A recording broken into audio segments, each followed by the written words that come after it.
On the meeting today, I have got 3 people joining me that are going to contribute to the conversation and answer questions in their particular areas. And I know they're all keen to cross answer as well.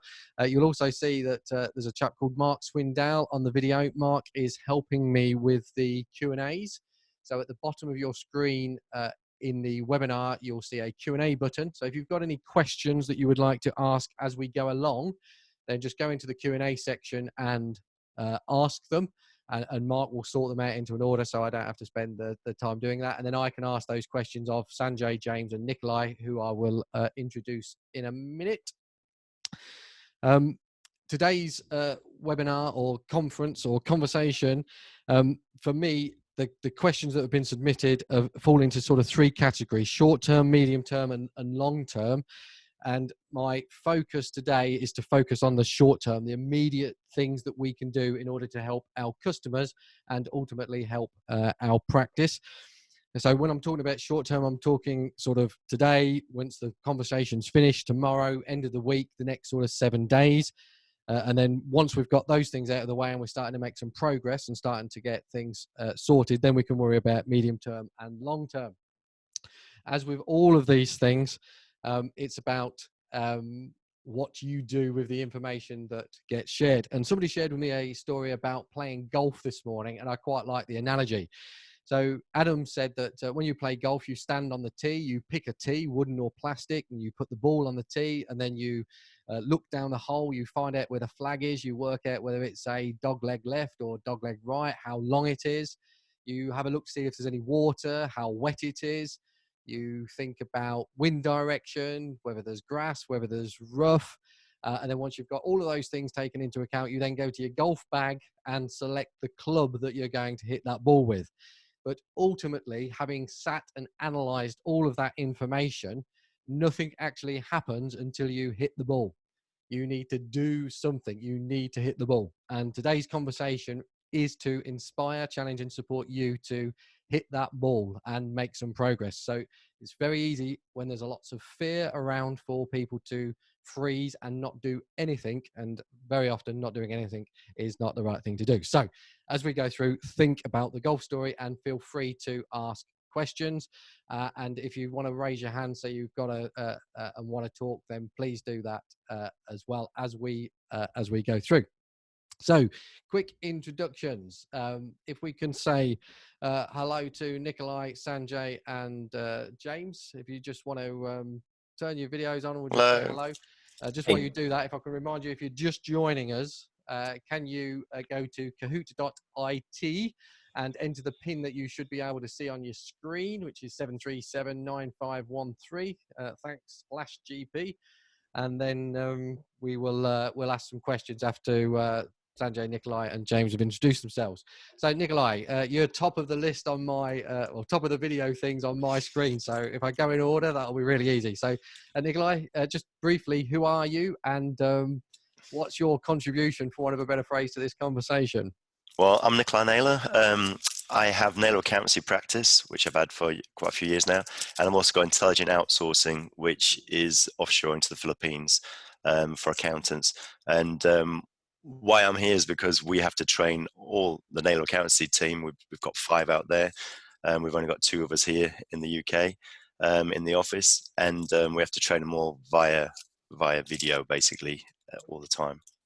Brilliant. So you're going to be talking or answering questions around remote working, training teams at distance, and I've got a few technology questions as well, which will get thrown into. Yes, so that's brilliant. Thank you. Food technology. Yeah, I know. Sanjay, just briefly, who are you? And well, it's probably go on. You say as opposed to me say.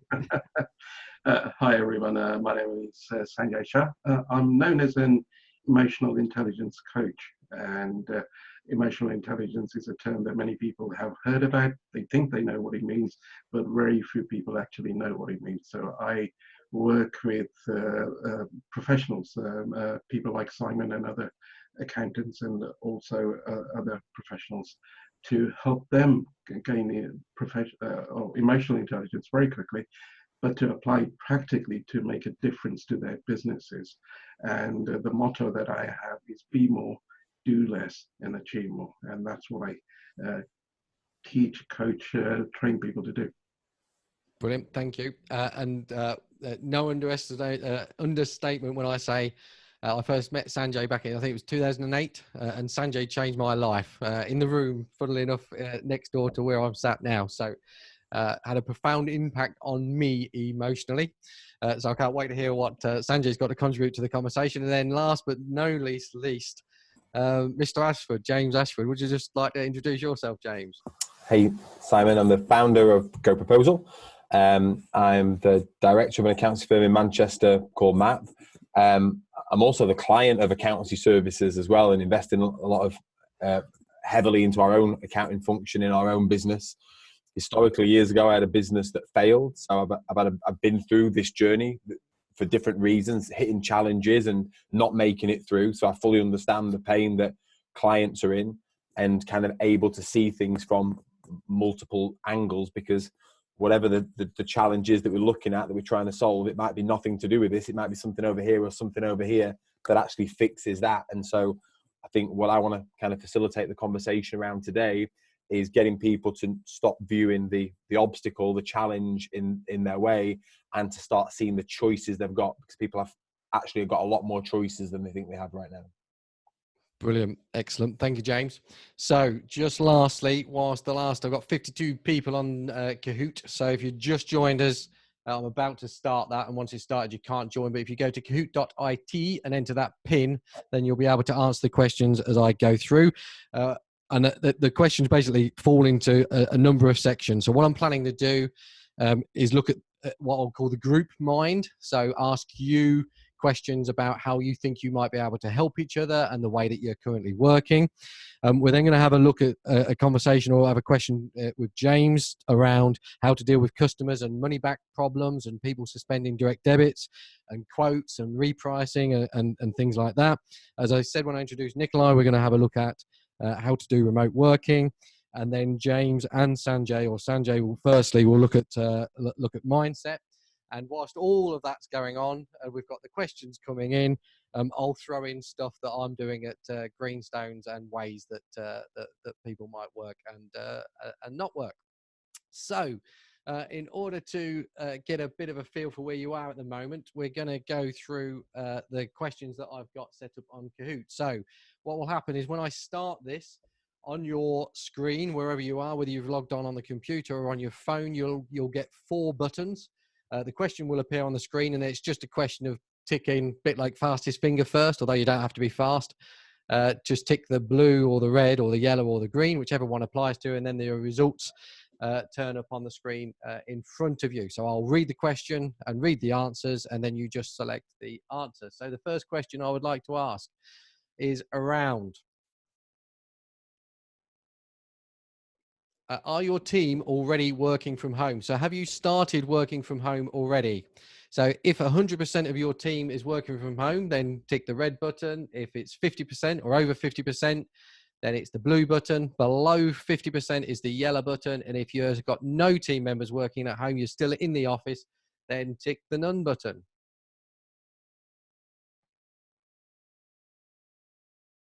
So it's showing that just over 48% of the teams, the companies, the practices on the call are working from home 100%.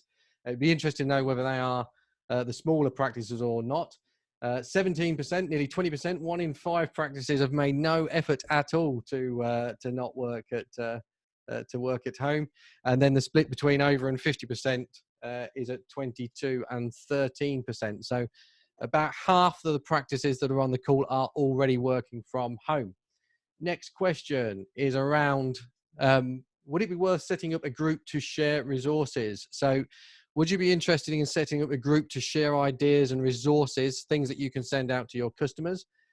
Yes is red, no is blue, maybe, but I want more information is yellow, and green is I'm already doing this one.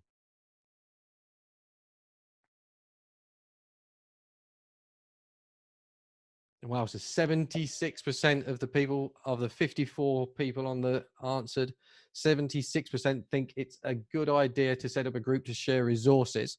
And I've got a couple of ideas and a couple of ways of doing that. Obviously, Facebook is one, and I know James has got a group, and there's a group that I've got as well. And WhatsApp is another really interesting way of sharing stuff like that. So we'll investigate that more and see if there's a way of adding some value into that for you.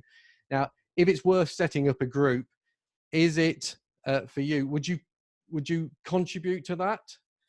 So it's all right being a part of a group, but would you contribute if you was part of a group? And I would imagine that given how high that previous answer was, then there'll be lots of yeses, which is red, no, which is blue, maybe, which is yellow, and I am already contributing to a group is the green one.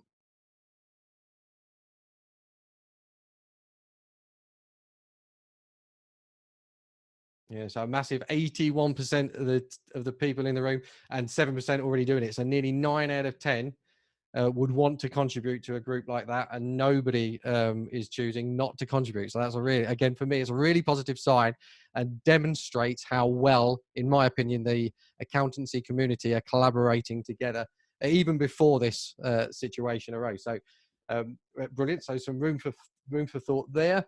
Next question: what cash flow software for short-term forecasting are you using? So this will turn into a word cloud. So just type your answer in the box that's appeared on the screen.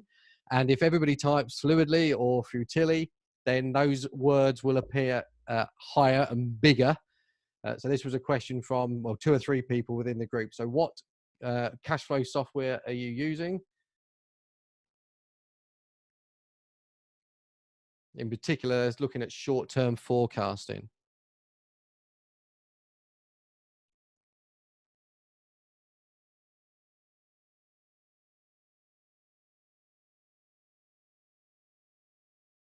Excel being the number 1, and then Excel and Castaway and Sheets being top, and then of the bigger ones, we're looking at Fluidly and Float. So for the people that aren't asked that question, that's your answer as to where you should be looking, and overwhelmingly, I think stick to your Excel spreadsheets, which would be an interesting debate in its own right. Next up, we've got. What online meeting options are there for clients who only use mobile phones and don't have a PC or a laptop? So what software do you use for online meetings, especially for people that don't have a PC or a laptop? They've only got a phone. And let's just see what comes up for that. I think I've got a reasonable idea as to what will be coming up, given the platform that we're currently using.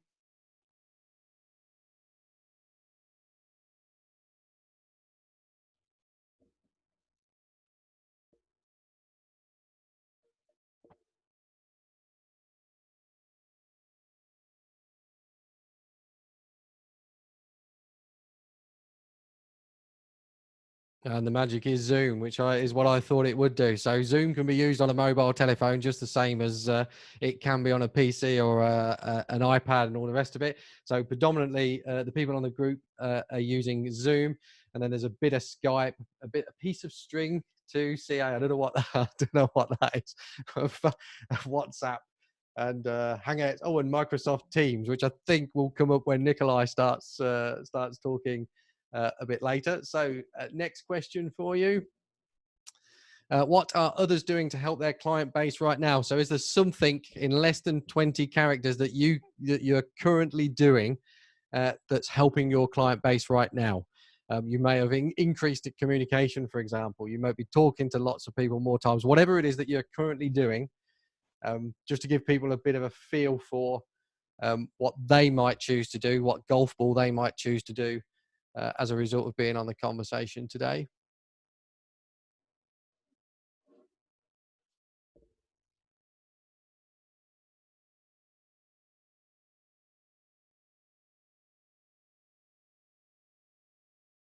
Calling them and a newsletter or email newsletter. That's really interesting. And there's lots of different ideas on their WhatsApp group, something that we've set up. So with all of those different ideas, what I'm planning to do is I can extract that data out of Kahoot. And for everybody that's registered, that's given me an email address, or a valid email address, I should say, then I will make sure that you get all of those different ideas in the email, along with the video, along with the recording, to give you some, as I say, to some ideas as to how you might work with them. Next question for a little bit of fun is around wine and beer. So how much more wine or beer are you drinking due to the crisis? So red is bucketfuls, blue is loads, orange is none, and green is I don't drink at all.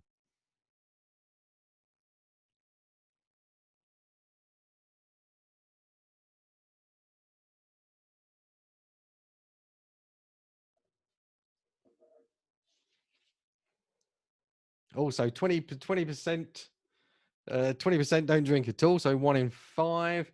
About 40% it's made no difference, and then we've got 37, whatever it is, 42% that are drinking more or bucketfuls of wine and beer, which is an interesting visual picture in my mind. And then the final question is around how you feel. So I'm going to ask you to enter one word into the box about how you currently feel about the environment that we are working in.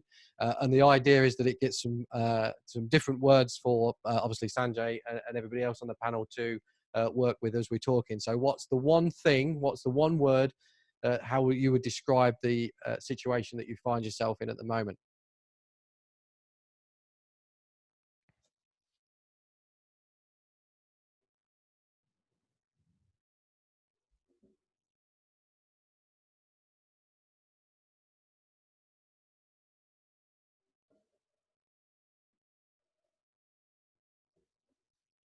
So 6 seconds.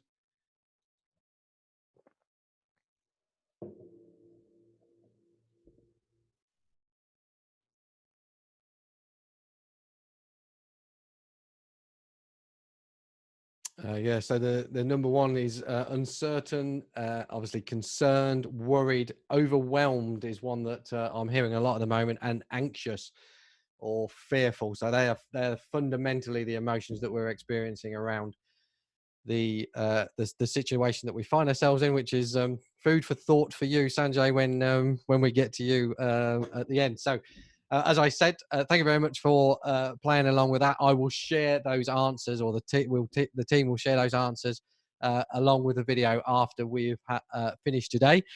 Talking of which, we are due to finish at 5 o'clock. Well, that's the hour that was allocated in the diary. Sanjay and Nikolai can be here until 5:30.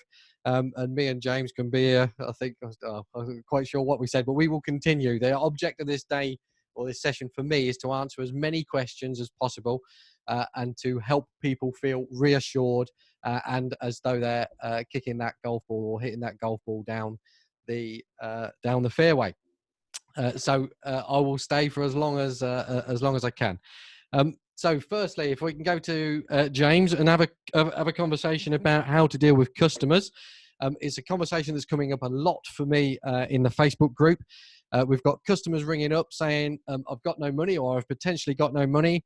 And generally speaking, they think, who can we not pay? I know who we won't pay. We won't pay the accountant because he is or she is an easy one not to pay. So, James, I'm a customer and I'm ringing up and saying, I want to stop my direct debit, James, because I'm short of money. What's the response?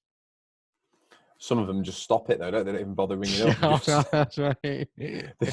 First time you hear about it is the notification from Go Cardless to say, so at least you're courteous in that respect.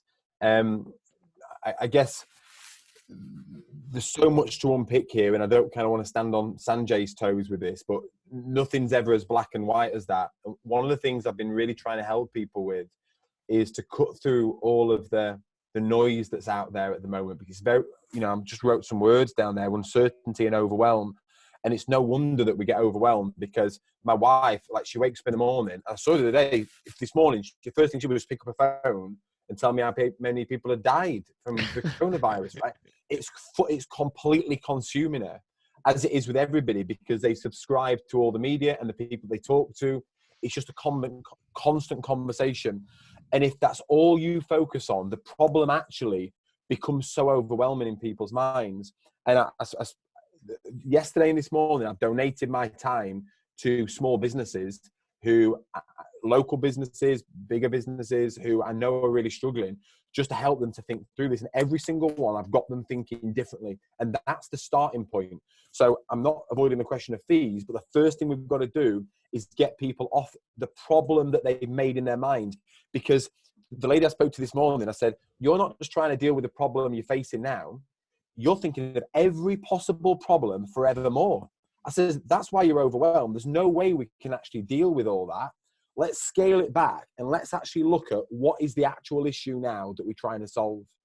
And when people become overwhelmed, typically there's one thing that they need to focus on. And it's about getting that client to drill down to that one thing and getting them thinking more positively. A lot of the content I've been producing and speaking to people about is firstly as well, as soon as this happens, people make it worse than it is in their mind. And therefore their natural default is, how am I going to survive this? And it's a very dangerous question for people to be asking, how am I going to survive this? Because what happens is they're starting to think in the lowest possible terms, where an actual healthier question is, how can we grow through this? How can we become stronger through this? How can we impact our clients better through this? Now, it's not to say that they can necessarily do that, but if they're thinking up here rather than down there, they've actually got more chance of surviving it than thinking in these loftier terms. But I guess back to the practicalities of your question, which I've kind of trying to be avoiding with all these convoluted ideas, is if somebody isn't wanting to pay you, I guess it's fine, you know, as their accountant, you can also look at what their cost, you know, what their expenditure is, where they can possibly save money, where they can cut costs very, very quickly. I know you were talking earlier, Simon, about some maybe more logical places that they can preserve money. I was speaking to a lady yesterday, and she's just recently taken out, she's in the final year of a PCP payment on an expensive vehicle. And I don't understand the regulations around that, but I believe there is a loophole or a way of returning a vehicle on a PCP deal, even if it's not by the end of the term. I don't understand the ins and outs of it. I believe it's fully legal to do it, but there is a way now that it can be returned. I'm sure there's cleverer people on here, but there can be some very logical, simple, practical things that you can do. For me, you don't want them stopping.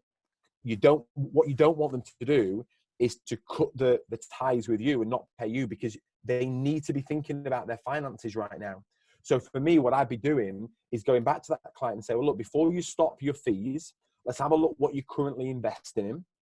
Could we reallocate that investment? So for example, you're spending money on monthly management accounts. I would say you don't need that right now. So why don't we take that money and reinvest it into cash flow forecasting or something like that? And let's start to do some scenario planning. And this is the thing, guys. Sorry, I'm at a base at an airport here, and the planes are still moving here. So if you can hear the noise in the background, that's what it is. When people have a problem, they typically see things worse than it is or better than it is. But very often they don't see things as it is. You guys are able to give them that insight and to say, look, let's start doing some scenario planning. Let's look at best case scenario, worst case scenario, and most likely scenario. Let's reallocate your investment into this. There may be a couple of peripheral services that you can remove. I know that Float have just announced today that they're doing a free trial till the end of May now to help people through this period. If you're a partner of Float, they're doing free upgrades. So as MAP, we're on the bronze package. We've just upgraded to the silver package for free. That's another way that they're supporting partners. And then the other thing that we're doing as well is we're looking to capitalize, not the adjective, but actually the company capitalize website, to see if we can help our members to secure short-term funding to get them through this next period. So I guess what we're trying to do is to change their mindset, stop them looking at the problem that they perceive it to be, get them to have a real sense of truth around what's going on. That's the key thing, I think, if we can get our clients focusing on truth. And again, not to steal Sanjay's thunder,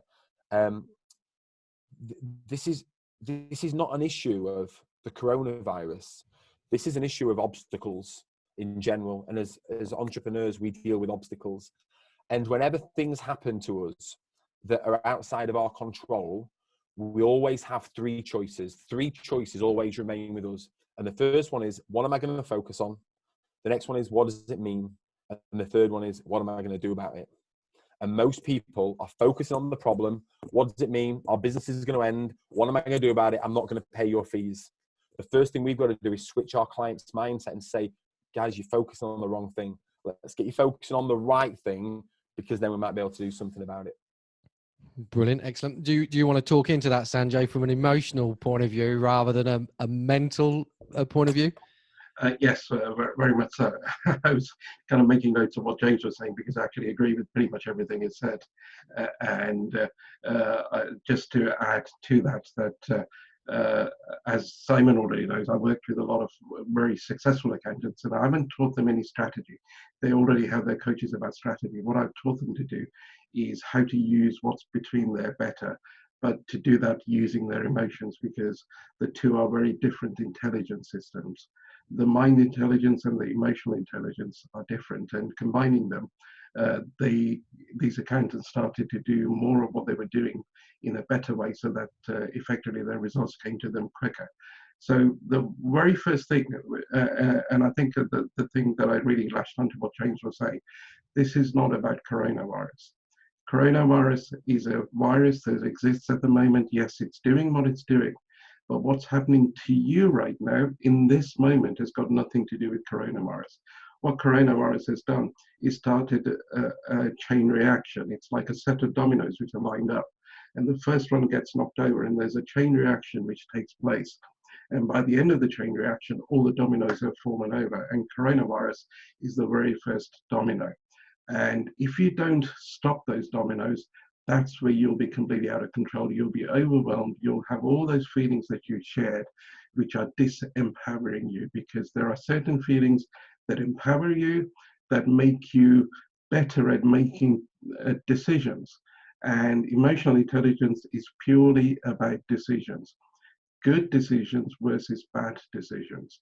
And if you start to make better decisions, you'll start to have the answers that you need appear to you. The answers are out there. They're amongst people that are on the panel here. They're amongst other people that are not on the panel here. But the answers are out there. But you won't see them as long as you're reacting from a place of overwhelm, from a place of worry, from a place of basically panicking about what's going to happen to your business. I'm affected by coronavirus just as much as everybody else on the panel is as well. I'm in a situation where I actually have to work from home right now, because I'm regarded as one of the vulnerable category because of my previous health history. And at the same time, this situation actually excites me. I'm thriving. I'm looking forward to the next few months. And my thinking is, how can I thrive in this market, doing what I'm doing in a different way? And the first question, just in this portion that I'd like to ask you is, do you want to be the shepherd, the leader, or do you want to be the sheep? As business owners, you've got no choice. You're going to have to be the shepherd. You're going to have to be the leader and make decisions which other people aren't willing to make. And those decisions need to be made around things that you are in control of. There are some things, as James shared, that aren't in your control. Stop wasting time on all of that. Stop wasting energy on all of that. Start to look at what are you in control of, and then only make decisions around the things that you actually are in control of, as opposed to the things that you think you're in control of, but in reality, you have absolutely no control over. So I don't know if that answers the question, Simon, but it's all about decisions. The better the decisions you make now, the better your future. Brilliant, thank you. So back to James then. I've just got a couple more questions in in your area, James. One of which again has come up a number of times. Should we continue marketing? So is it vulgar to be marketing at the moment? And it's come up a number of times because we've got recruitment agents. So one of the examples that was shared with me the other day is a recruitment agent emailing people saying, now's a good time to recruit people because they're all at home and we can talk to them without fear of their boss hearing them. Wow. I find that's marketing, and obviously for me that's below the line. But is it vulgar to, in your opinion, is it vulgar to continue marketing? Should we be out there, and how should we be working it? Yeah, I think for me, we should keep marketing. There are certain things that we should keep investing in. You know, investing in the finance function of your business, investing in the long-term marketing. I was speaking to a lady this morning, and if they can get through these next few months, I was explaining that scene out of Forrest Gump. You know, where the shrimp boat is, and the storm hits, and they ride the storm. They go into it, and all the other boats stay in the harbour. They're all very scared, but they ride the storm. And then in the morning, the storm has smashed all the other boats on the rocks, and they're there with piles of shrimps, and they make their fortune. If you can ride this one, again, if you can advise your clients with this one, if you can ride through this and invest in marketing, again, that doesn't have to be an expenditure. That can be a cost of time to do this. Then I fully believe you should do it. However, it needs to be done fully ethically and supportive and very sensitive to the situation. So let me give you an example. One of the businesses I met yesterday got they're a local football academy. So they run football sessions all up and down the country. They're a franchise, and their events are having to close. So they're having to shut up shop, and they've got some parents are ringing up to cancel. Now, the first thing I said is, don't let them cancel. Try and get them to delay. So the payment's £25 a month, get them to drop it to £1 a month or something like that for the next 3 months. So we don't want them to cancel. We're just going to delay we're going to postpone it. But what you can be doing it is be mindful of the situation. So what's going to happen potentially is schools are going to close. Parents are going to have to maybe homeschool for a short time. Could you put together a home care pack free and help and support parents while they're at home to run football sessions and coaching sessions with their kids throughout the day? Another company I spoke to earlier this morning do a murder mystery events company. And I was saying, well, look, you can't necessarily put your events on now, but you could put some murder mystery packs together for families to do at home, because if we don't, my kids are actually going to be killing each other within the next few days. So why don't we do that? And you could give that away for free. You could help, you could support people in this situation. And once we get through this period, as Sanjay was saying earlier, they'll remember the people that were there, that were helping them, that were doing the right things at the right time. You know, this is about doing the right things. And some of those decisions might be hard, and we might have to suck it up, and we might have to cut costs and cut our cloth accordingly. So you've seen loads of content from me over the last few days, and I'm just starting. I'm going to be ramping this up, but I'm trying to do it from a help. You know, I'm just helping people. I'm sharing what's going on, sharing videos, sharing ideas, and just keeping in people's minds. You know, but hopefully doing it in the right way. Brilliant. So, from a practicality point of view, if somebody's asking for a payment holiday, it shouldn't be a complete holiday. It should just be a reduction of what they're paying. That was the soccer strategy. So I would try and reduce things if possible. Rather than stop it, full stop, end of story. Rather than stop it. I've got a gym that I'm working with, a CrossFit gym that I went to see, and he was fearful that clients were going to cancel. He had a couple of clients cancel. I said, no, that you don't want to be doing that. You want to be explaining to people that they need to be fit and healthy throughout this time. So why not start to put home packs together? This is a really important question, guys, this one, to ask your clients. And it's about, what business do you think you're in? And sometimes a rephrase, I said, what business do you think you're in? He said, well, we're in the CrossFit business. We've got a gym. I said, no, you're not. You're in the business of helping people to keep healthy and fit. I said, the moment you think you're in a CrossFit gym business, you've now got an issue, because people can't turn up to your gym. The moment you think you're in the helping people to keep fit business, you can now start supporting people at home. You can do home workout plans. You can do Facebook Lives. You can do a video every single day. He set up something called Sugar WOD. So today, he's done his first, everyone was doing the first home workouts yesterday evening, and sharing it with people, because and then what will happen is, throughout this process, his business will have been enriched as a result of it. He's not doing, and this is another key bit, guys. You've got to encourage your clients to be careful with their messaging.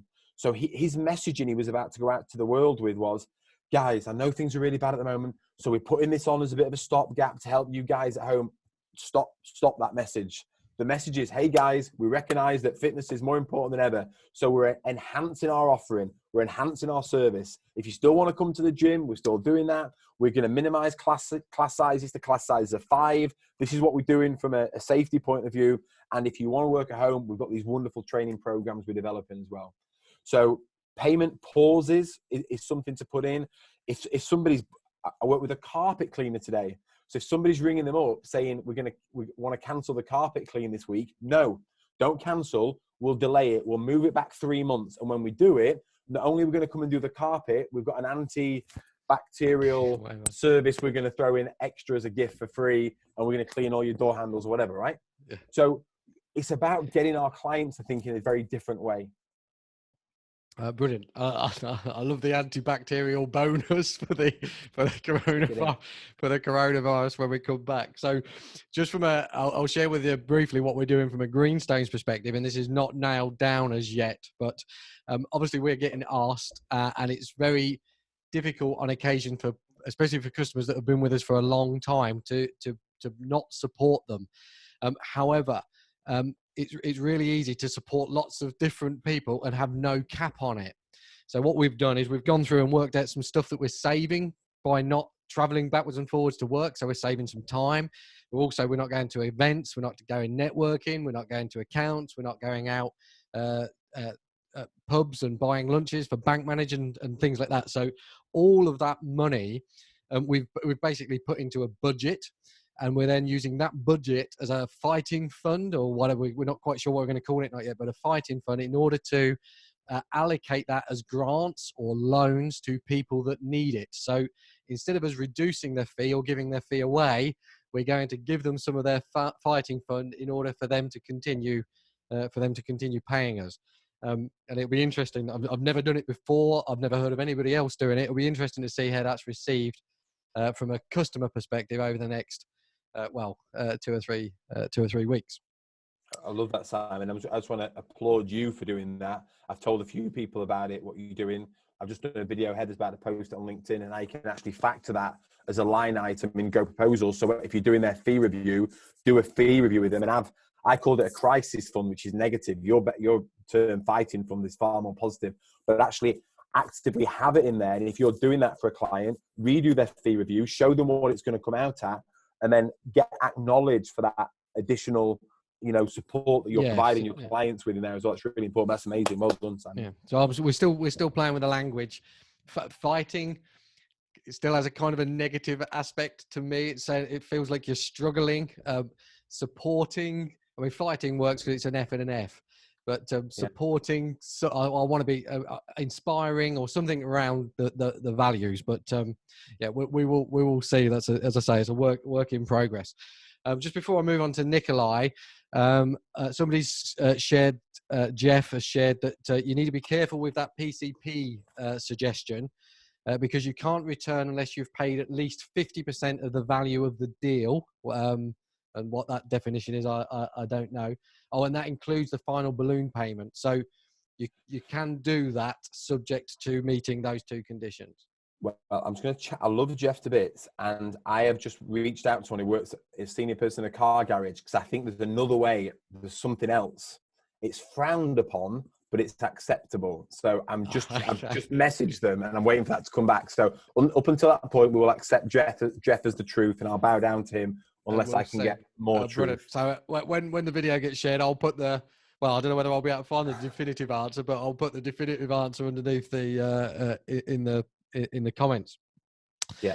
So Nikolai, working from home, and your ability to work with a team of people on the other side of the world, basically. So I'm stuck in Peterborough, and there's people all over, sort of within a 10-mile radius, whereas your people are, as I say, on the opposite side of the world. There's 2 questions predominantly that came up. One is around technology and what technology you use to enable your people to work with UK accountants, and then second around the training. But if we can concentrate first, what technology do you use? How do you set it up? Just briefly, obviously, I don't expect you to go into all the technical details around RAMs and all that sort of stuff, but how does it work? What's the technology that you use? I can't hear you. Can you hear me now? I can hear you now. Oh, sorry, I pressed the wrong button. All that All this. rehearsal. He's just a Apologies. technology expert. Well, Ram, what are you talking about? Sheep? No.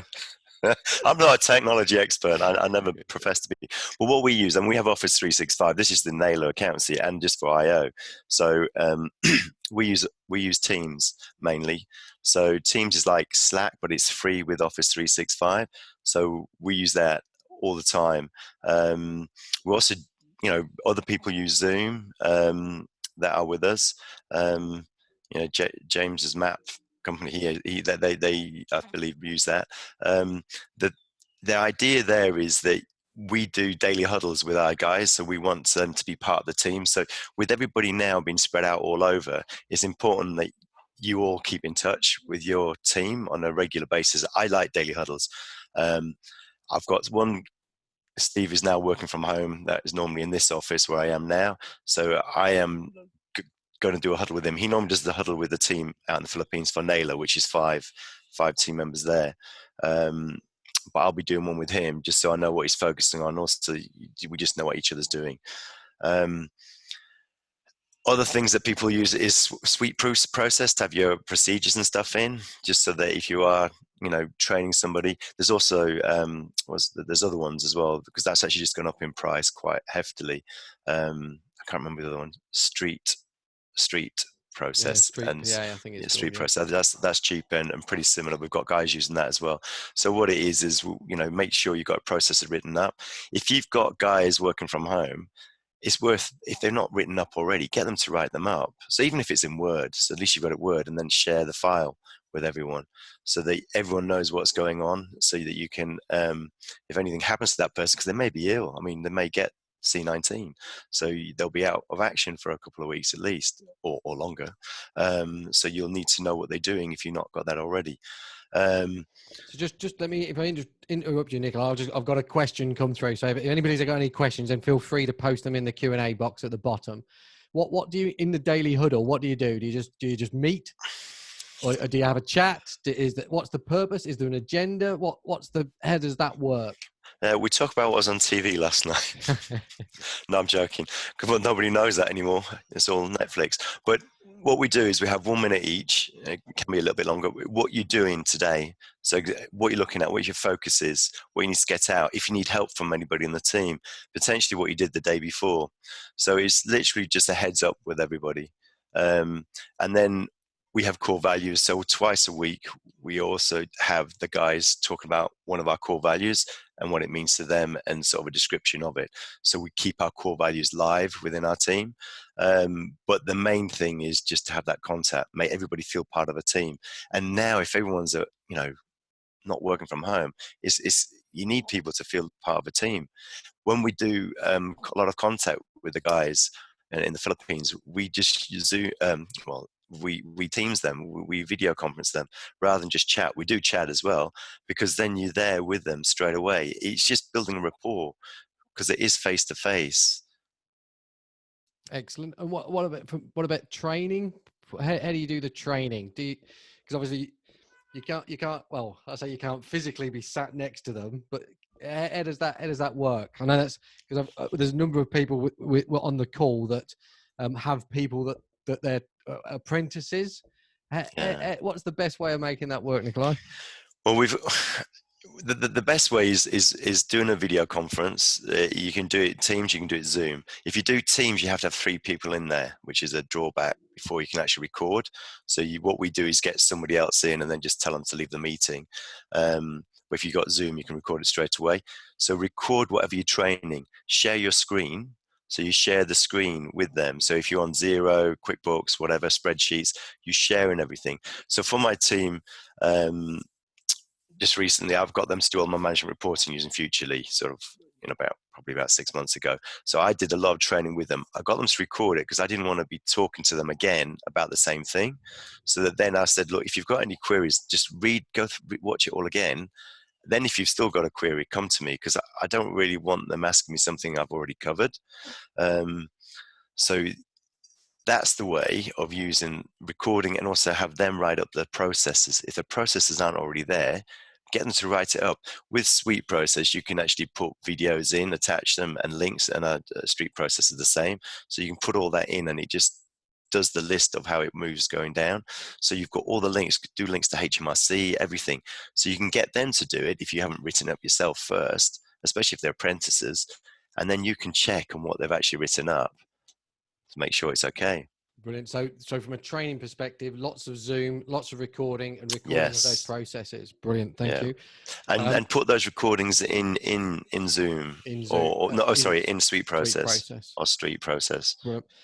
Just before, because I've got some more questions, and I know you're going to want to contribute to this next one, James, but thank you for all the positive comments around the Fighting Fund and all of the suggestions for new names, some of which are rather interesting. And well, a couple of them are, what should I say? Rather carry on camping rather than something that you would want to trademark. But anyway, fantastic. I'll go through them properly tonight. So what, Nikolai, a question is from Ian.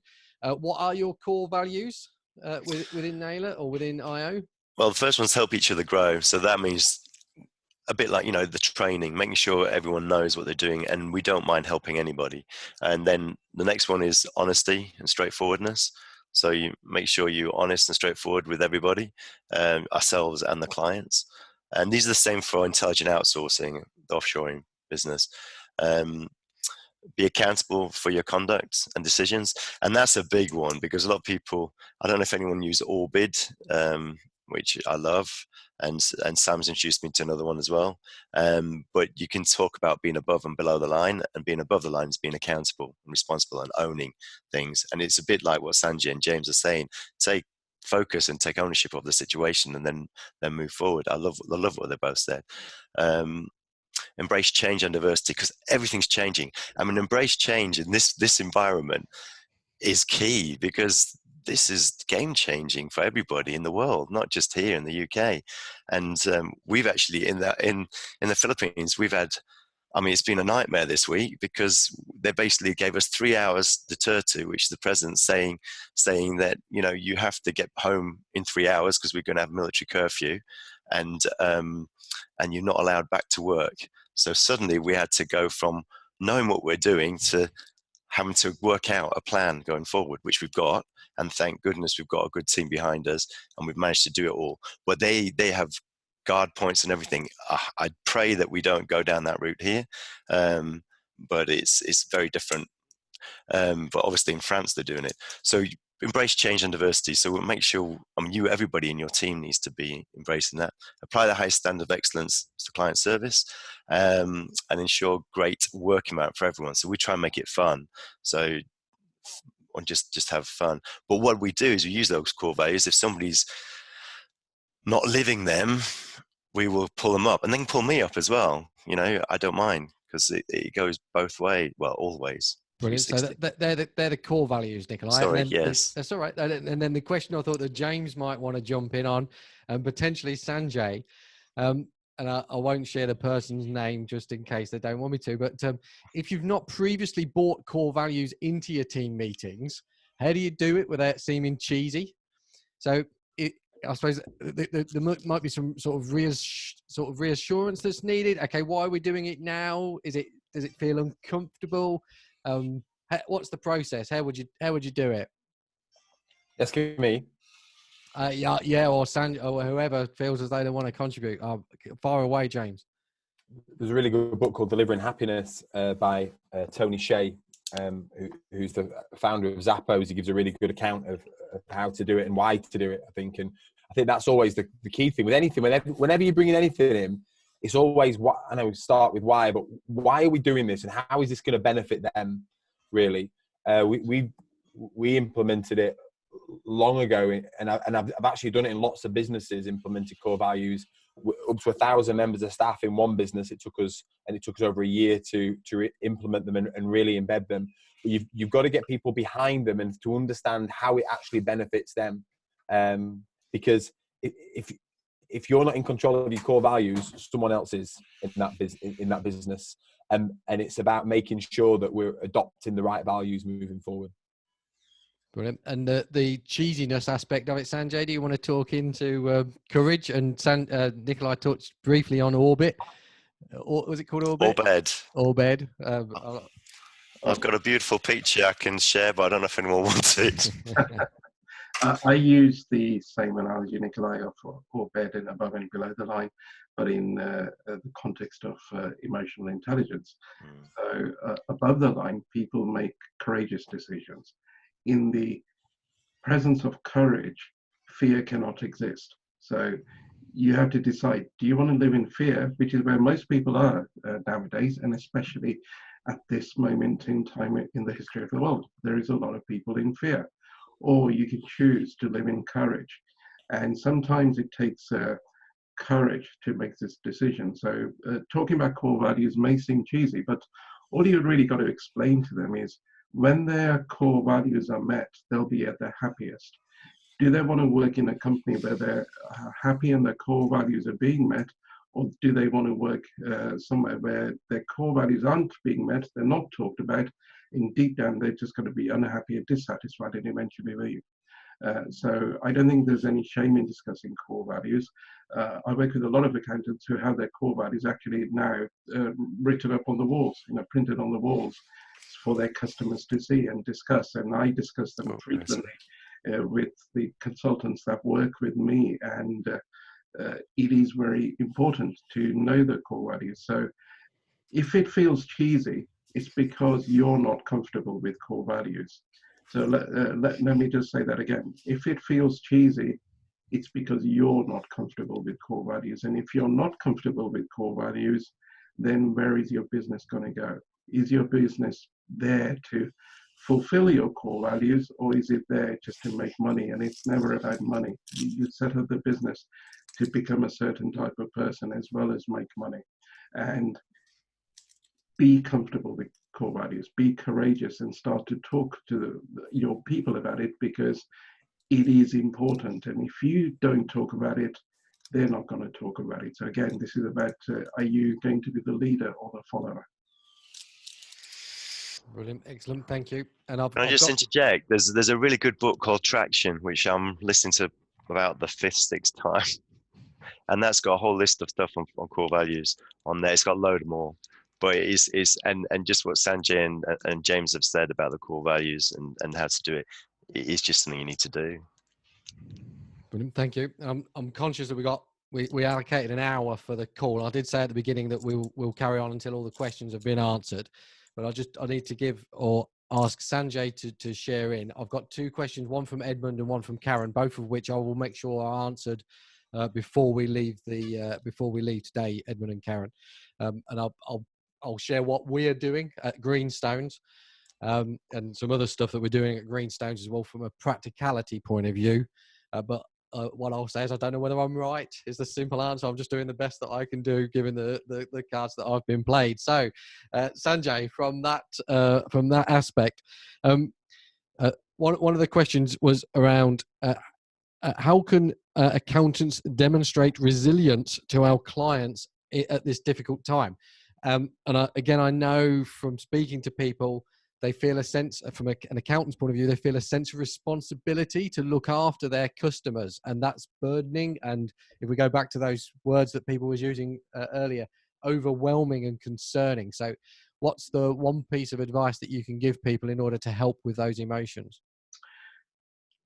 Let's tackle the word responsibility, which is quite frequently, not always, but quite frequently, people use the word responsibility as a way of saying, well, if I don't get this right, I'm to blame. So nobody wants to be responsible. But the word responsibility, if you split it up, it's made from 2 words, responsibility. So when you are responsible, you're saying, I have the ability to respond. And you're taking ownership of whatever is going on. Taking ownership doesn't mean you're to blame. It just means taking ownership and helping people provide a solution. So again, Simon, can you just very briefly ask me the question again so I'm clear what I'm answering? So how could accountants demonstrate resilience to our clients at this difficult time? You demonstrate resilience by being resilient. And being resilient doesn't mean being infallible. It means every time you get knocked down, you get up. And like James was sharing earlier, I've been involved with a business which went into liquidation very quickly, and it took me a while to recover from it. That made me resilient. But what it taught me was you have to take charge of the resilience. It's not about proving to them that you're infallible, that you don't fall over yourself. Be honest. Share your stories where you actually fallen over and got over it. So my story is I've had 3 heart attacks, and I am completely and utterly honest about how I feel, which is those heart attacks actually saved my life. They taught me the skills that I needed to learn to become really good at what I do. So resilience is your life story. Everything you've done up till now has got you where you are. And the only reason where you are is because you are resilient. And it's to recognize, first and foremost, that you are already resilient. The second thing that I would say is, do you want to make a difference to your clients? Now, most people who set up business, yes, and why you're in business, it's to make a difference. They say, well, I want to do this, I want to do that, I want to make a difference. And my challenge to you is, do you want to make a difference to your clients, or do you want to be the difference? And when I recognized how they are different, making a difference and being the difference. If you can make a difference, so can other people. If you are the difference, you are the difference. They will not look anywhere else. They will not go anywhere else, because you are the difference. And the two approaches are radical in the way that you then solve the problem that you have at the moment.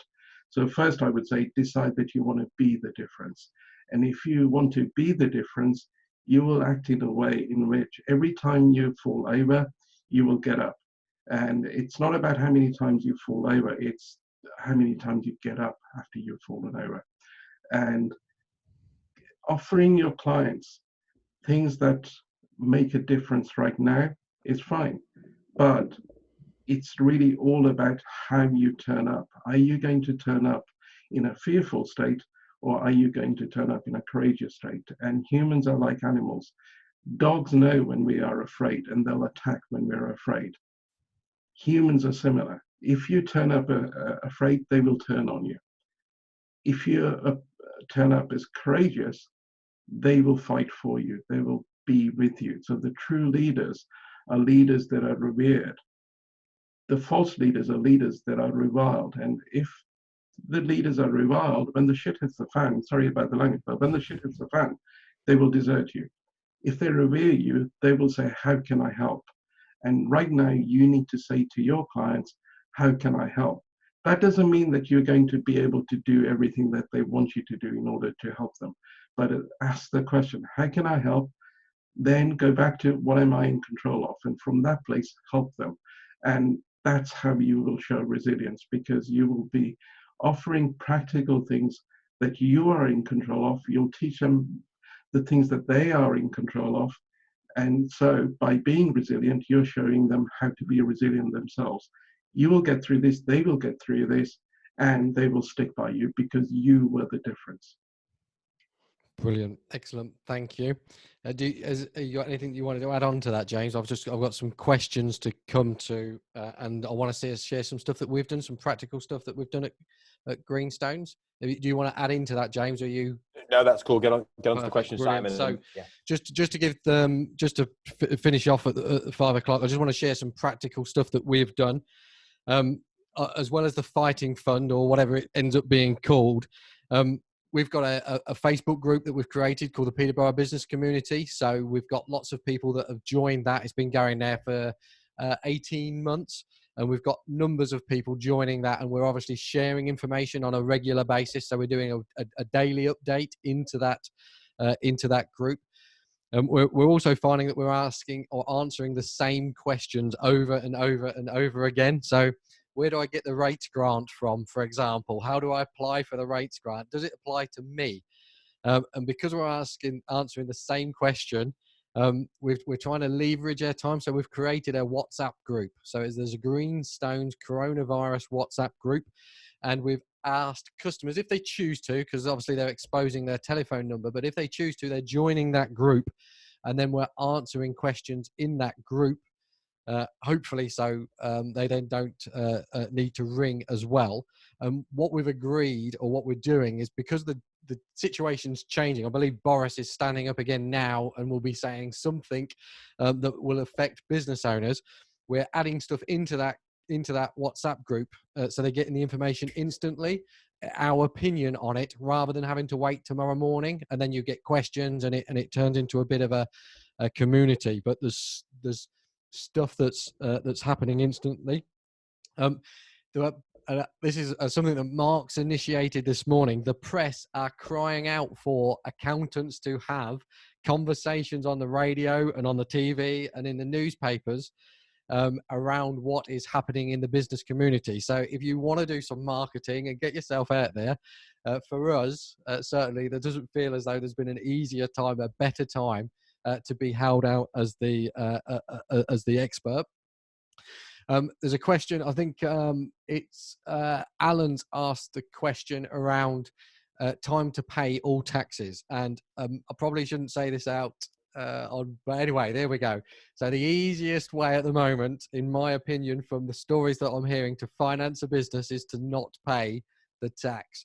I've heard numerous stories, and there's another one that Alan shared, that telephone calls to the coronavirus time to pay line are just being waved through. So there's no requirement to issue projections or do statement of assets or anything like that. And I've seen tens and £50,000 that have gone through. One that somebody shared with me this morning was a tax payment, a corporation tax payment that's due on the 1st of April, over £50,000.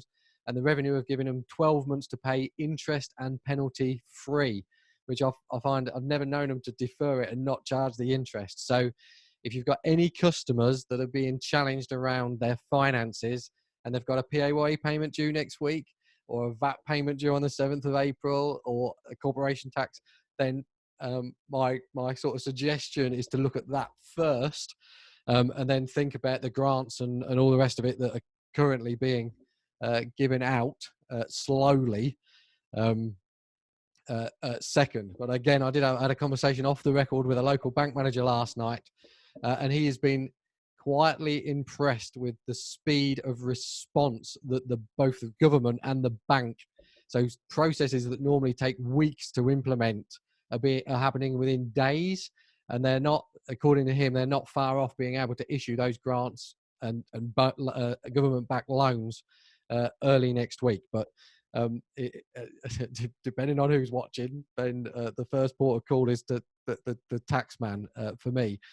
So that's Alan answered. If anybody else has got any questions, then just throw them in.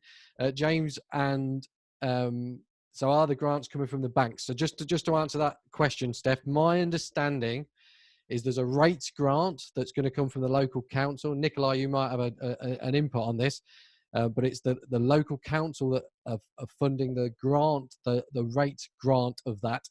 But that's specifically for hospitality industry and doesn't go very wide. The grants from the government are basically their government-backed loans. So if you're going to the bank and you've got no security, or you qualify for one of the loans, then the government will back that loan. They'll be the guarantor. So if at any point in the future the customer can't pay it, then the government will basically stand as guarantor and pay it on behalf of the client. That's my understanding of how it works. Is that how you're reading it, Nikolai? Yeah, no, it is. I mean, yeah, nobody really knows exactly how, like, lots of it's working, but yes, exactly. Yeah, so as it develops day by day, we'll get to find out, which is as a practitioner, is one of my frustrations, because obviously we've got current customers ringing up and asking those questions, and it's I don't know, Yeah. and it's difficult from a practicality point of view as to what you can do. So one of the things that we're getting our customers to do to help them feel empowered, and it's really simple, but is to get them to analyze essential and non-essential expenditure, both personally and for the business. So stuff that you need to have to live, both personally. So food, obviously, and things like that is essential. Sky is probably non-essential. So you have two lists. And then from a business perspective, you've got all sorts of things that you need to have, rates, electric, gas, etc., etc. But there is other things that are non-essential. And I gave you a list earlier of stuff that we're taking and adding to the fighting fund. Now, once they've got that basis, they understand where they are from a cash position point of view, how much money they've got in the bank. And then it's just a question of dragging a short-term cash flow forecast.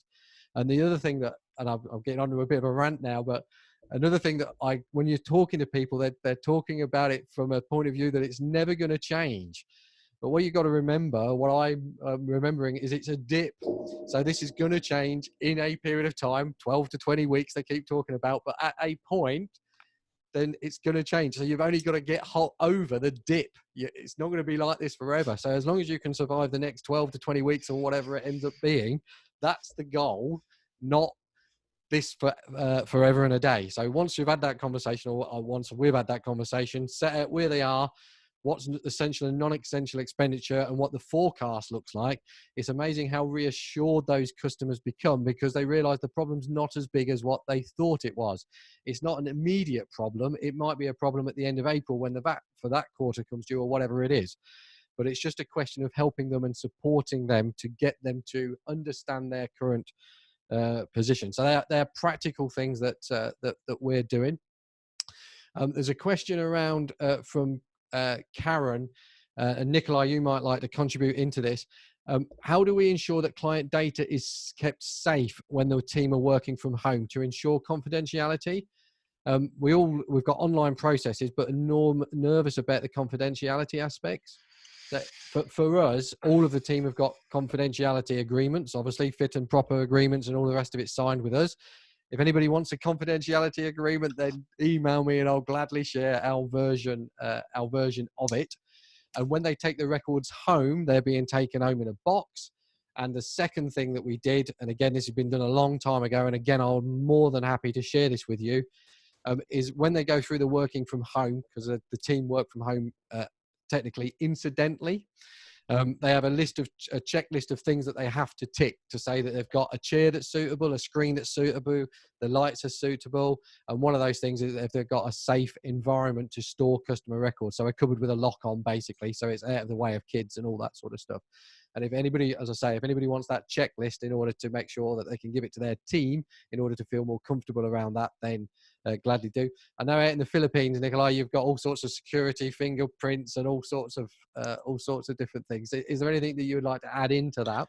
Well, I'd also do the cybersecurity webinars. I mean, all the banks do them, and some of you guys might have it, but make sure they do that on a regular basis. And I'll do that now, just so they're aware of it, because the biggest threat of anybody is opening a attachment and something happening. Because as Simon says, everybody should have a confidentiality agreement already, and it should be one of your core values if you don't have them. But of being honest and straightforward. So you would have, be a firing offence if anything happened, but it's normally not meant when it happens. It's something that cybersecurity. So the big one is people's awareness of it. Just make everyone aware. And people are phishing more now. I'm half Danish and I watch the Danish news. And in Denmark, like, they had a massive lockdown last week. So they're all at home. Everybody at home working. And they were on the news. They were saying, be careful, because all these phishing, everyone's going to be going for you now. Make sure all your team, or all the employees, everyone working from home is aware of cybersecurity. But it's more people phishing. So everybody needs to be very, very careful. There might be, things from HMRC, emails, pretend ones, from Microsoft, whatever. We get them all the time. I'm sure you guys do, and your clients do. Brilliant. Thank you, Nikolai. Next question, and you'll have an opinion on this, James, I know, and Sanjay, you'll definitely have an opinion. The question is, if your accountancy practice was in financial difficulties, would it be good to share your action plan with your clients so that they feel you're with them and they can follow? Or should you just be acting positively and not telling them? And then for me, a supplementary question around that is, if you've got a team, should you be sharing your current situation with your team if you're in financial difficulty? So in summary, if you're struggling, should you share that with your customers to show empathy so that you can feel that you're in the same boat? And should you show your team or share it with your team? What do we think? What's our opinions on that? It's about you don't want to kind of, you know, in all the words that people said to start with, the biggest fear that everyone had was uncertainty. And that's the biggest thing that we have. And the reason we've got uncertainty around this is because it's new. It's just, we don't know it, you know. It's not because of what it's actually doing to us. It's just that it's just new. That is the only thing that is causing uncertainty. And I wouldn't want to be fueling that uncertainty with clients personally. I think you can empathize with them to an extent and say, look, we've all got challenges. You know, these are some challenges that we're working through, but I don't think I'd want to show enough to provide that to unstable the relationship. Just another thing, just picking up on something you said earlier as well, when you're having a conversation with a client, you said about kind of getting the practical elements in first, kind of cutting costs and things like that. So once you've kind of established that base, the next thing we need to start thinking about is how we can help them to move forward. One thing I've done with every single business owner that I've spoken to this week, it's a very simple device. Sanjay will be able to elaborate on it and articulate it far better than me, I'm sure, is that when people come to you, they're thinking very negatively, they're looking down, and they're thinking about in survival mode, and they're focused on the problem. So I spoke to a woman, she had a mobile pizza company, and they were going to events. And all of a sudden, all these events have stopped. And she stopped. She was like this. I just want to know what to do and how to get through this and all this stuff. And I said to her, why did you start selling pizza? Why did you start with pizzas? What was it that excited you about that? So let me tell you, we used to do horse training. And we used to have these log fires. And we used to sit around them. And all of a sudden, she just lit up. And I said, brilliant. If you were cooking me a pizza, what would be your favorite pizza? And she started telling me all about it. And I just got her in a very different mindset, being passionate and enthusiastic. Once I've got her there, now let's start talking about where we're going to go and what she should do as the next steps. It's very, very important, this, guys. You don't want to be engaging your clients about what to do when they're like this and in a state of despair. You've got to try and snap them out of it. And it could be as simple as, how are your family? How are your kids? Are your kids healthy? What have they been doing? What's life like home with them? Brilliant. Right. Now what are we going to do? You've got to get them out of that thinking. Brilliant, thank you. And what about? Oh well, let's do customers first, Sanjay. How do you feel about that? I believe that yes, we do need to be honest, but at the same time, we don't want them to become more uncertain, as James just shared. So share with them, but share in limited amounts, and it depends on who you're speaking with as to how much you can share with them. It's important that they realize that everybody's in the same boat, but they don't need to know your finer details of the difficulties that you have. They just need to know that you also got challenges, and you're working through them. But the key point is you have to be above the line. And as James just shared, the first thing that I do when I'm speaking with people is they come to me because they're below the line at that point in time. And the first step is to get them above the line. It's actually fairly easy as I teach. But once they're above the line, they're looking at possibilities rather than at improbability. You know, they're looking not at down at the problem, but they're looking out and beyond the problem is what lies once we've overcome this problem. They can't see that if they're looking down on there. So it's really important that you help them first look beyond that problem to get into what the kind of specialists in this area say about the state that their body's in. You know, if you're looking down, you can be depressed, but if you're looking upwards, if you've got your eyes upwards, it's actually very difficult to feel depressed when you're looking up, because the eyes going up axis is a different part of the brain that isn't the part of the brain that deals with depression.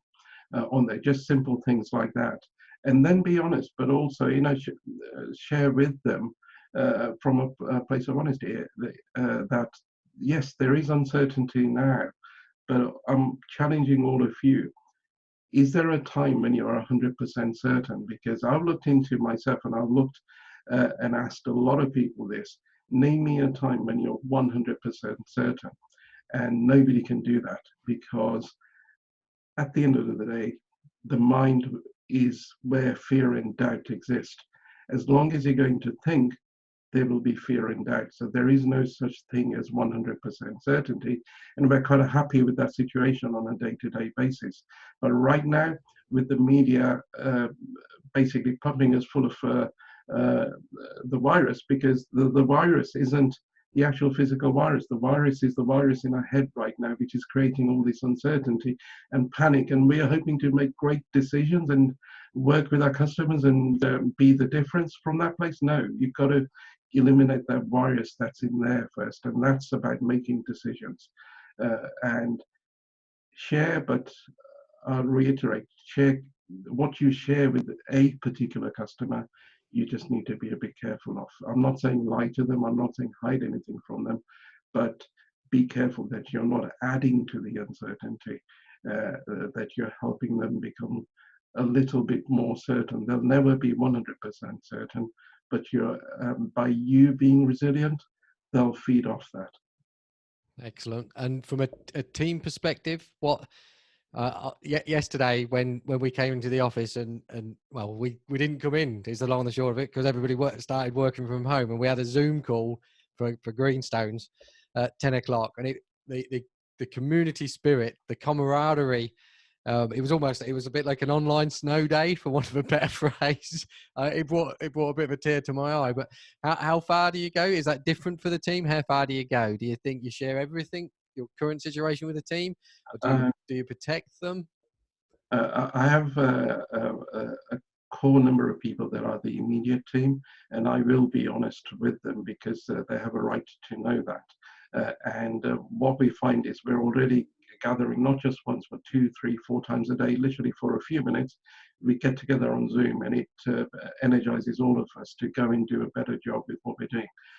And the key thing here is, as a team, we decided that we're going to give away our time over the next few weeks and months. So already, I'm doing what I call drop-in clinics, where people can join me on Zoom and share what their concern is, and I will work with them on an emotional intelligence basis to help them get through it. And this is something that we're offering every single one of our clients that we've ever had, and are still on our database.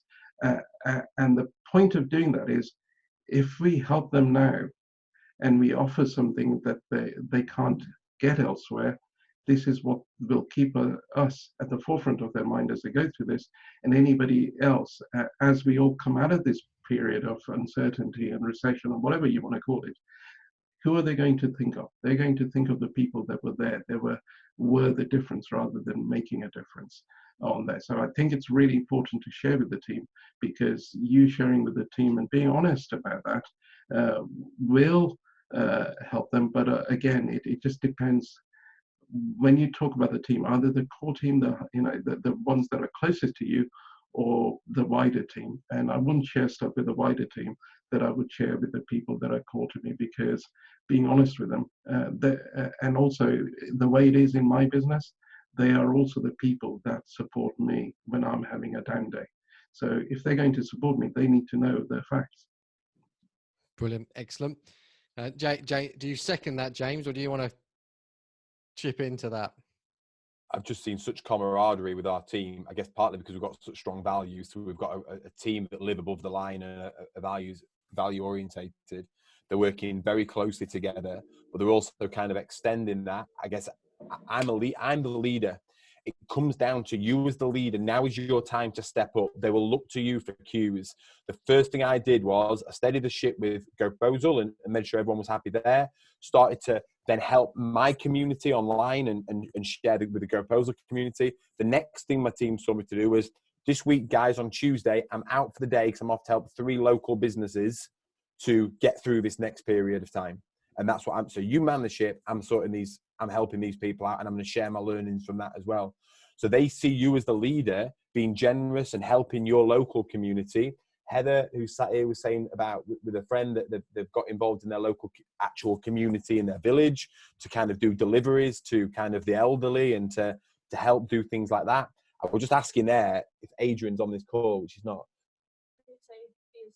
If Adrian's on this call, can you just kind of flag up something? Can you just say hello now? Because I'm about to say hello something in the chat. I don't want him to know about the thing I'm about to say. All right. Let's assume he's not. So Adrian is a member of our team. He's from Australia, but he's over here in the UK now. And he was set to go back to Australia for a 2-week holiday to see his parents next week. He's not able to get back to them.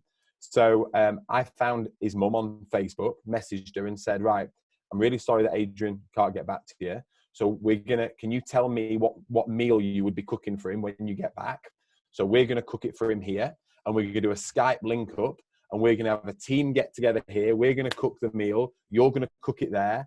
And it just shows, if you have values and you're stepping up, now is your chance to cement not only what Sanjay was talking about your clients will be with you forevermore. You're going to be judged now as a business owner forevermore in how you deal with this. As Sanjay said, this is shit. What we're going through now is unexpected. No one deserved it. It's terrible. And how you're going to get through this, how you act, will either strengthen your business or weaken it, not just with your clients, but with your team, how you're seen to act as the leader. And all I'm seeing with my team is them coming together. And how much would you recommend people share with the team? All of the facts. So if they are in financial difficulty, would you share that, or would you protect them in some way? How far do you go? From my personal judgment is I check in with myself and make sure that I'm doing it for the right reasons, rather than seeking them to like me or encouraging them to work harder. So it's a difficult answer. It's probably not going to give anybody the answer that they would fit, because there's not a tick box to say, yes, that's what you do. But I'll share in Go Proposal and in MAP, but all the financials are shared with the team.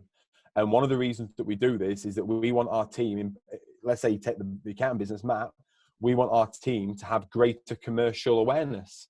And, last year, even before this, we had some challenges of some staff challenges, staff leaving. No one's got this figured out. We've all got challenges. It's just another big challenge we've got to deal with, right? And we would share those challenges with the team, and we would get them behind it, get them behind that rock, and get them pushing it up. There's no room for people to stand by and watch what's going on. You're either involved with this to moving it forward, or you're not. But what we find is that if you share that, they will not only have greater commerciality and commercial awareness about your business, but then they'll be able to benefit your clients better, because they can bring that commercial awareness and understanding to your clients as well. Excellent, thank you. And then just to tidy up some questions, I've got Paul. Paul has confirmed yesterday afternoon he rang HMRC and got 5 weeks grace from them, even though they couldn't pay anything. They normally ask for immediate payment. Blah, blah. So that is, again, confirming that the revenue are being very generous. The normal rules and processes over time to pay agreed have been suspended. So that's all positive. And now if you want the checklist, I'll make sure that gets fired off to you. Looks like we've got a New Zealand email address. So we've got an international on this call. Schools are closed from Friday, apparently, just to generate a little bit more to talk about. Adam, the WhatsApp group that I was talking about earlier is specifically for Peterborough businesses. I will gladly have a conversation with you about how that works and how you might want to set that up yourself. There's a Facebook group that I run called, well, if you go to the accountantsmastermind.com/community, that will take you to the group. There's a load of stuff in there as well, Adam, that you can have access to. Jeff says, let James know that UK schools are closed from Friday, James. So have fun with the boys. there's lots of schools. South Africa, apparently, that email address, not New Zealand. But right, so at 25 past, I know Nikolai and Sanjay have got to disappear. I've got 3 more questions on the thing, which I will answer, and one which I'll get James's input in as well before we disappear. But can I just say a massive thank you to Nikolai and Sanjay for joining us. Nikolai, if anybody wants to find out more about what you do and about how intelligent sourcing works, where can they go? Find me on LinkedIn, chat to me there, or go to our website at intelligentoutsourcing.co.uk.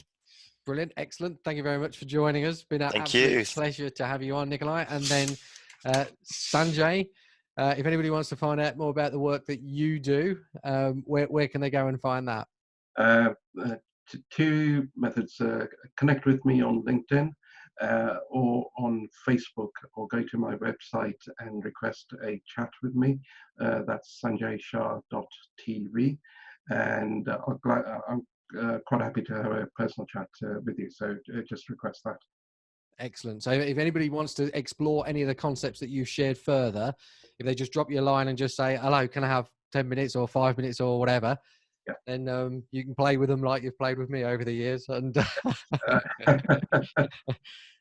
yes, I won't say any more because it will ruin the surprise. But anyway, that's brilliant. Thank you very much, Sanjay, for joining us, and I'll speak to both of you soon. Excellent, Jeff. Thank you very much for your kind comment.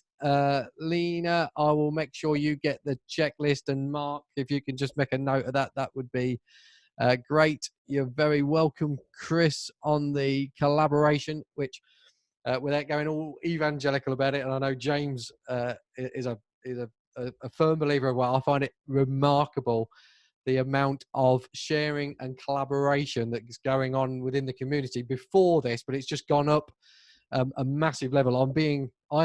People are sharing with me emails that they're sending out, things that they're doing in order for me to share with my wider network in order to help the community. And I'll just say pray. That's a strong thing, but I hope that it will continue when we get through this, because we've set new standards in what it is that we are achieving as a profession. So it's brilliant. Thank you, and thank you. Right. So the last questions, Edmund or Eamon, sorry. We have lots of shoebox clients, and you can keep firing questions in. And as I say, we'll stop. I've got another half an hour, so I'll stop on until the questions are answered. So, and you might like to share what you're doing with MAP if you know, James. But Eamon, we have lots of shoebox clients. Any suggestions on how best to deal with this? So how do clients drop them off? Well, my initial stuff is that this is a perfect opportunity to encourage customers to use things like Receipt Bank, Auto Entry, HubDoc, or whatever it is. It's an ideal opportunity to get closer to them and start working with them. So firstly, encourage them to do that. That's number one. Secondly, we're doing what we're calling the Domino's drop. So on Sunday, I had an email from Domino's Pizza saying that if you order a pizza from us and you're self-isolating or you don't want to come in contact with the driver, what they'll do is they'll turn up at your house, they'll put the pizza down, and then they will retreat a safe distance before calling you in order for you to pick the pizza up. So that I've just stolen that, and it's called, so Leanne, who's the only person that's in the office, if a client needs to drop any records off, they're dropping them off outside and then just ringing Leanne and telling them that they're here. So as I say, it's called the Domino's drop for us. You're open mouthed, James. Well, no, I love it, but I mean, I just think this is a great chance to get your clients to do the things you've been wanting them to do and telling them to do for the last 5 years, and they've not done it. And let's be honest here, as I've mentioned to you before this all started, Simon, the reason why some of your clients are in the pickle that they're actually in now and not able to pay staff is because they haven't taken your advice and done the things you told them to do since they started working with you. And that doesn't mean to say that they deserve this or deserve not to be able to pay the staff or get, feed the family or whatever. But now's the time to get your clients to be above the line. And you can be firm. You can say, look, we not only advise them to move over online. I mean, in our firm, you have to be on Receipt Bank. It's not an option. You can't work with us if you're not. So for me, it's about saying, look, we are moving. It's the language you use is really key. We are moving away from this completely. We will not be doing this anymore. If you want to continue to work with us, you need to move over to Receipt Bank. We've got an online training session this week. That's how we're going to handle this. There's no more putting books in. It's done. Right. So I think it's a perfect opportunity to really put your foot down and sort this one out. Yeah, so that's number one, move them over. Number two, deal with it with a Domino's drop. So you just reminded me again, an accountant within the Facebook group shared something that they've recently launched, which is very timely around, it's called the Bookkeeping Club.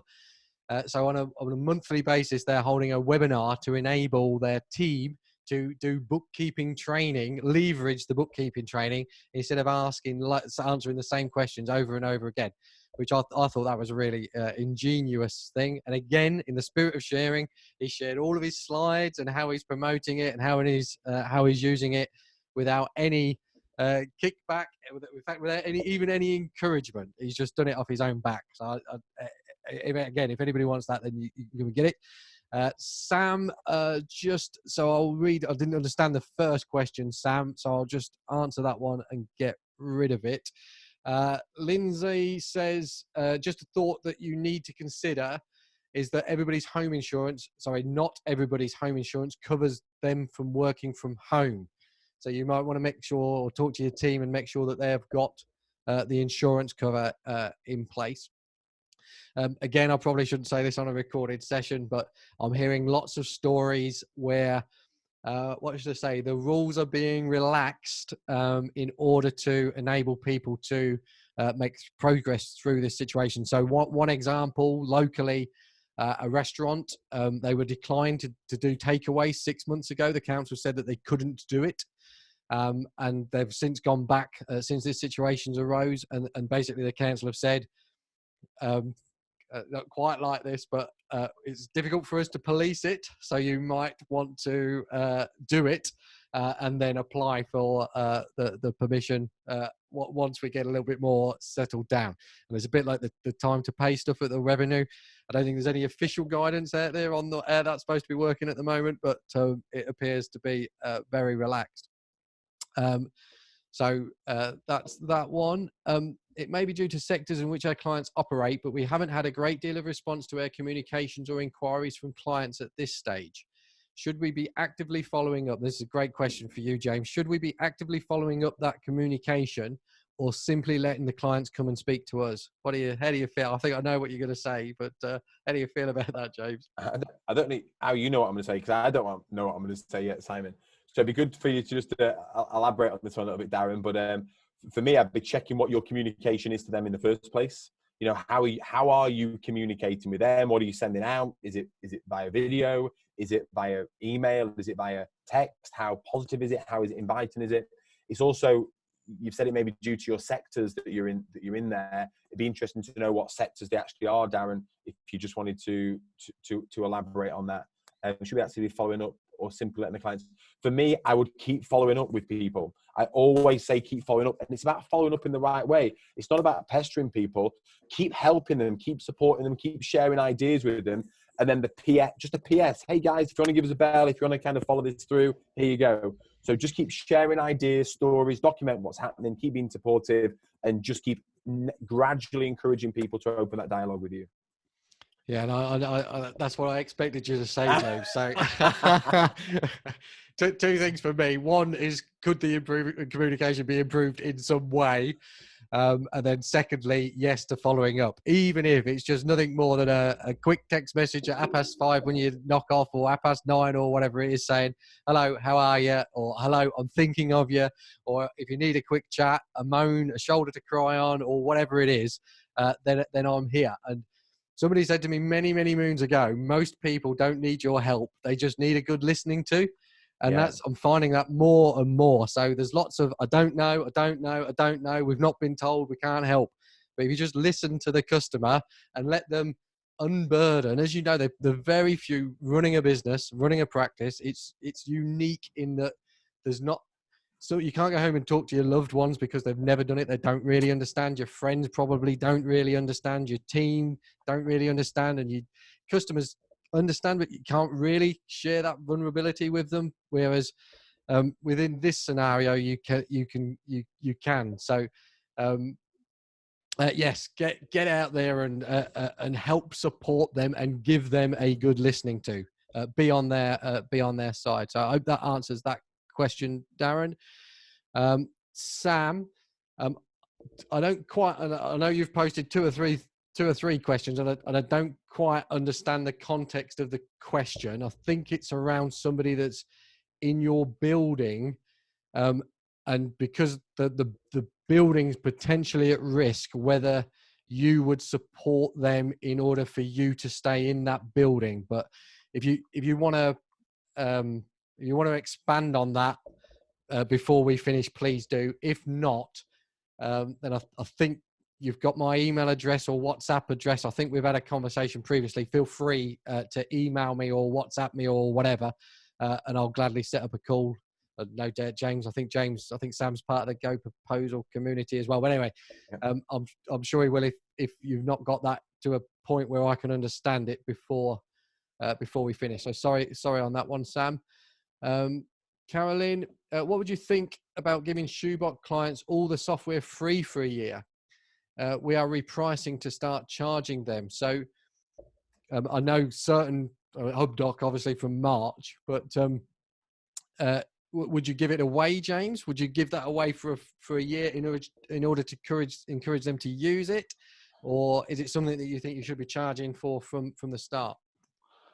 I think, at the end of the day, you're a business as well, Carolyn, and we charge for everything. It's like Receipt Bank. We charge what the client would pay if they went to Receipt Bank direct, and Receipt Banks generates a profit for us. I certainly wouldn't want to make a loss on it. So if you're making, you've got to protect yourself as well.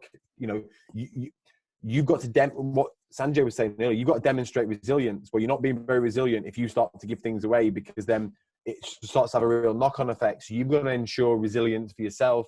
Now, so you've got to at least make sure your costs are covered. If you're going to give it to them, it needs to be itemized in Go Proposal, and then showing what that discount could be. I don't think if you want to do it, I don't think you necessarily need to do it for a year. I think you could do it for 3 months and review. So I think there are things that you can do. I wouldn't necessarily default to completely free and for a year. It could be discounted for 3 months if you wanted to do something. And I never like calling it a discount. So it could be like an engagement gift or a honeymoon period or something like that, right? So you could do that. Back to Eamon's response. Eamon, I'm going to challenge you here with love. Are you ready for this one? So you said, thank you for your response. A lot of our clients would find it nearly impossible to change to Receipt Bank due to their difficulty with technology, because there are a lot of elderly farmers. So my challenge to you there, Eamon, is how much have you bought into that story, and do you believe that, versus encouraging them and showing them why it's a benefit? Because I guarantee them same elderly farmers are using advanced technology in other areas of their life very successfully, because either they've been forced to use it, or because they've wanted to use it, or they've understood the benefits of using it. I don't see elderly people, they've just started a scheme with the iPads, with the elderly in your village. They've started a scheme with the iPad with the elderly in Heather's village, whereby everyone can donate an iPad to an elderly person. And what they can then do, what they're doing is teach them how to use Skype, so they can speak, because they can stay in contact with their other friends or their family via these iPads. There's always a way. There's a way. My wife's granddad is the biggest advocate of new technology. He's got everything. So don't buy into that story. And I'm just going to elaborate on that. It's so important. I'm just going to say the word bullshit, Simon, so just forgive me if there's kids in the background.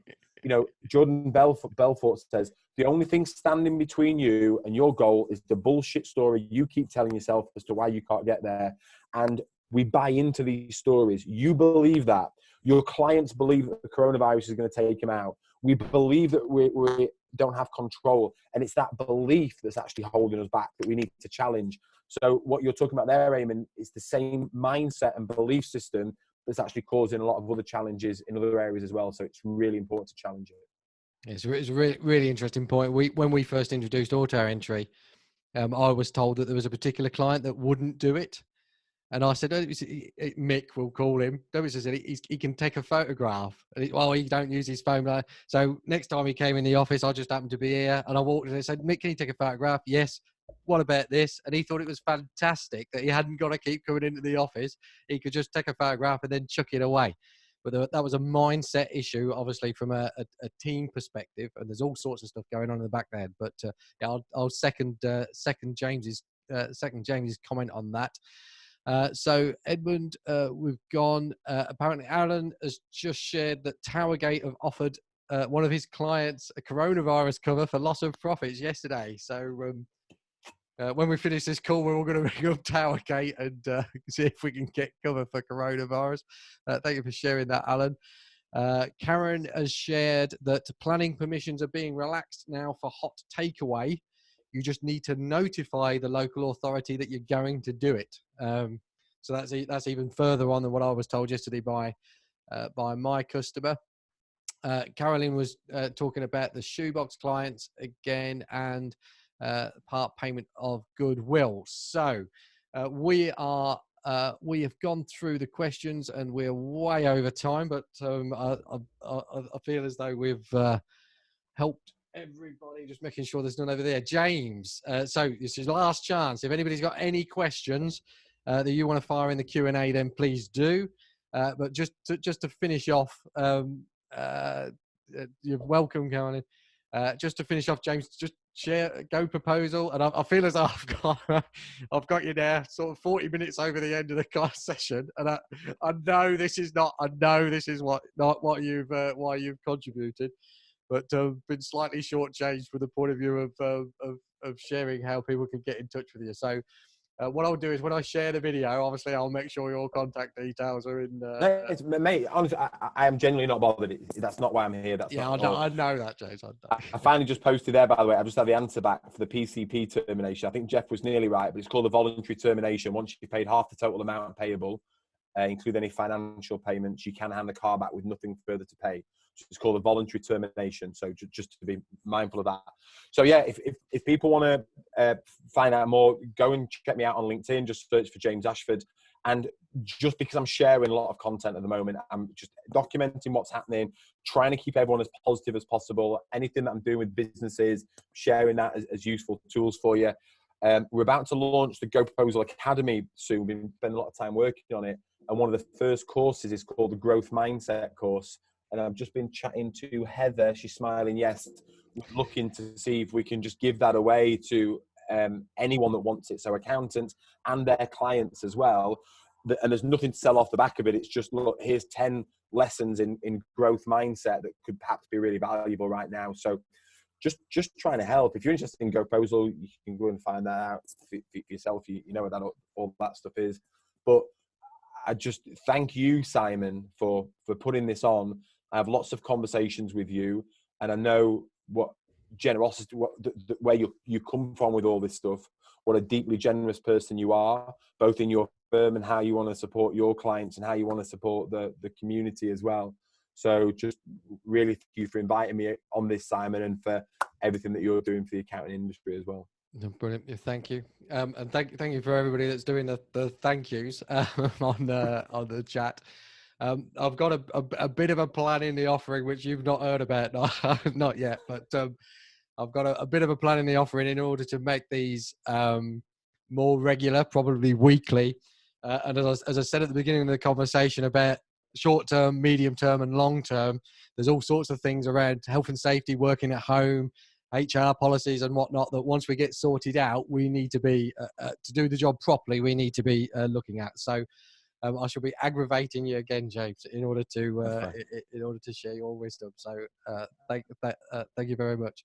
And thank you, Paul, for your kind comments as well. So got no other questions. Thanks. Here's to not checking the number of people that have died first thing in the morning. So that's news ban, complete news ban, Karen. Go just for the rest of the week, just 3 days, 2 days. Do not look at the news. Yeah. So if that's the only golf ball that gets hit down the fairway, then we'll have made some progress. So